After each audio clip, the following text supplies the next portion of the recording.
Hello வணக்கம். Welcome to சமையல் Akila's kitchen இன் Tamil channel.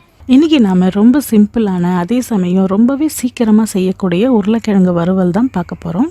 இது செய்யறதுக்காக நம்ம உருளைக்கிழங்கை வேக வைக்கணும், அது ஆறுறதுக்காக வெயிட் பண்ணணும் அப்படிங்கிறதுலாம் அவசியம் கிடையாது.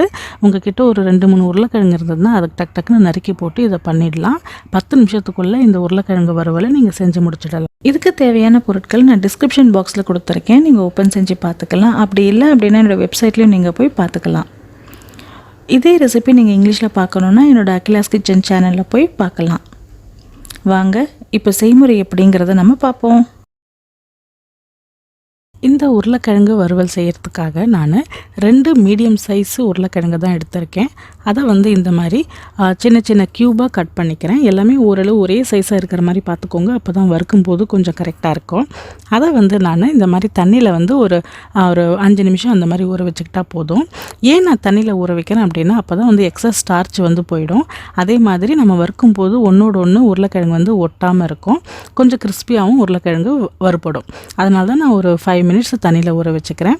5 மினிட்ஸ் தண்ணியில் ஊற வைக்கிற சமயத்தில் நாம் கடாயில்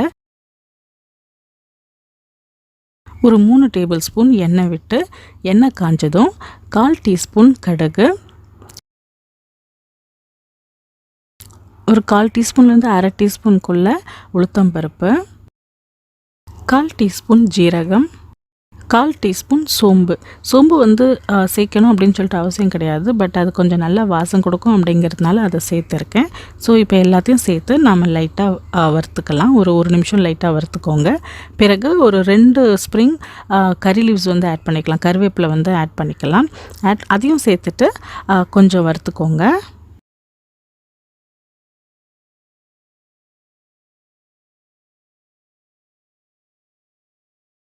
இப்போ எல்லாத்தையும் ஒரு 2 நிமிஷம் லோ ஃப்ளேமில் வறுத்த பிறகு நம்ம ஊற வச்சுருக்கிற அந்த உருளைக்கிழங்கு பீசஸ் இருக்கு இல்லைங்களா, அதை இதில் நம்ம சேர்த்துக்கலாம்.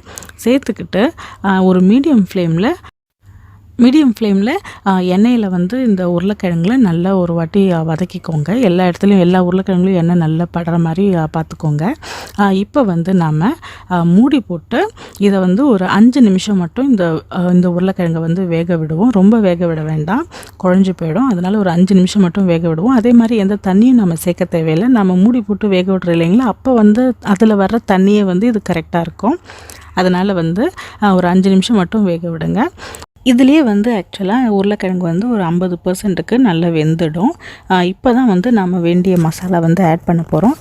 இப்போ இது கூட நாம் தேவைக்களவு உப்பு, ஒரு 1/4 டீஸ்பூன் கொரியாண்டர் பவுடர், அதாவது தனியாத்தூள், மல்லித்தூள், 1/4 டீஸ்பூனுக்கு மிளகாய்த்தூள், அப்புறம் ஒரு 1/4 டீஸ்பூனுக்கும் குறைவா மஞ்சள் தூள், எல்லாத்தையுமே சேர்த்து நல்லா மிக்ஸ் பண்ணிக்கலாம்.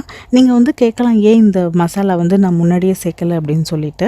ஏன் நான் சேர்க்கலை அப்படின்னா, நம்ம ஃபஸ்ட்லேருந்தே இதை சேர்த்துட்டு உருளைக்கிழங்கு வேக வைக்கிறோம் அப்படின்னா மசாலாலாம் சேர்த்து உருளைக்கிழங்கு மசாலா மாதிரி ஆகிடும், நமக்கு வேண்டிய அந்த கிறிஸ்பினஸ் வராது. அதனால தான் நான் உருளைக்கிழங்கு ஃபஸ்ட்டு ஒரு 5 நிமிஷம் வேக விட்டுட்டு அடுத்த ஒரு 5 நிமிஷத்தில் நம்ம இந்த மசாலா சேர்த்து திரும்பவும் ஒரு 5 நிமிஷத்துலேருந்து ஒரு 6 நிமிஷம் நல்லா வேக விடலாம். அப்போ இந்த மசாலா நல்லா உருளைக்கிழங்குல சேர்ந்துடும். அதே மாதிரி கிறிஸ்பியாகவும் இருக்கும் உருளைக்கிழங்கு, ரொம்ப குழன்னு ஆகிடாது உருளைக்கிழங்கு. அதனால தான் நான் இந்த மாதிரி பாதி இதில் மசாலா சேர்க்குறேன். அவ்வளோதாங்க, நம்முடைய கிறிஸ்பியான சூப்பரான குயிக்கான உருளைக்கிழங்கு வறுவல் ரெடி ஆகிடுச்சு. பாருங்கள், இது எவ்வளோ சூப்பராக ரெடி ஆகிடுச்சு அப்படின்னு சொல்லிட்டு. ரொம்ப குயிக்காகவும் ரெடி ஆகிடுச்சு இல்லையா. இதை நீங்கள் சாம்பார் சாதம், ரசம் சாதம், தயிர் சாதம் அப்படின்னு சொல்லிட்டு எந்த விதமான சாதத்துக்கும் தொட்டுக்கிட்டு சாப்பிட ரொம்பவே சூப்பராக இருக்கும். அதே மாதிரி காலை வேளையில் நீங்கள் செய்யும் போது இதை சீக்கிரமாக செஞ்சு முடிச்சிடலாம். ஐயோ என்ன பொரியல் பண்ணுறது அப்படின்னு சொல்லிட்டு யோசிக்கிறதுக்கு இதை நீங்கள் டக்குன்னு பண்ணிங்கன்னா குழந்தைங்களும் கண்டிப்பாக விரும்பி சாப்பிடுவாங்க. உங்களுக்கும் வேலை ரொம்ப சீக்கிரமாகவே வேலை முடிஞ்சிடும். நீங்களும் இந்த ரெசிபியை செஞ்சு பாருங்கள். செஞ்சு பார்த்துட்டு எப்படி வந்ததுன்னு எனக்கு கமெண்ட் பண்ணுங்கள். இந்த வீடியோ உங்களுக்கு பிடிச்சிருந்ததுன்னா லைக் பண்ணுங்கள், ஷேர் பண்ணுங்கள் மற்றும் சப்ஸ்கிரைப் பண்ணுங்கள். அதே மாதிரி என்னுடைய வீடியோஸ் உங்களுக்கு நோட்டிஃபிகேஷனில் வரணும் அப்படின்னா பெல் ஐக்கானை கிளிக் பண்ணிக்கோங்க. மீண்டும் வேறொரு புதிய வீடியோவுடன் உங்களை நான் சந்திக்கிறேன். அதுவரை வீடியோ பார்த்ததுக்கு மிக்க நன்றி.